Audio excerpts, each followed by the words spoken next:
జగన్ మళ్లీ వివాదాస్పద వ్యాఖ్యలు చేశారు. పార్టీ అధిష్టానంపై తీవ్ర స్థాయిలో విరుచుకుపడ్డారు. తన ఓదార్పు యాత్రకు రాకుండా మంత్రులను ఎమ్మెల్యేలను అడ్డుకుంటున్నారని ఆయన వీరఘట్టంలో అన్నారు. తన తండ్రి వైఎస్ పై ఉన్న అభిమానంతో పలువురు అనుచరులు నరక యాతన అనుభవిస్తున్నారని ఆయన చెప్పుకొచ్చారు. తూర్పుగోదావరి జిల్లాలో ఎమ్మెల్యేలను నాయకులను ఓదార్పు యాత్రకు రాకుండా అడ్డుకుంటున్నారని చెప్పిన జగన్ అది ఎంతవరకు న్యాయమని ప్రశ్నించారు. రాజశేఖర్ రెడ్డి కోసం చనిపోయిన వారు కాంగ్రెస్ కార్యకర్తలు కారా అని జగన్ ప్రశ్నించారు.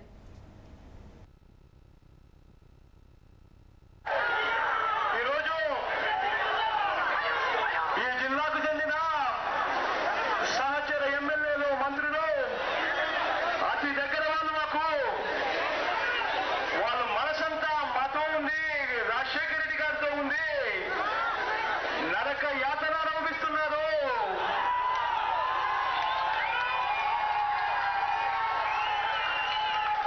పిల్లలు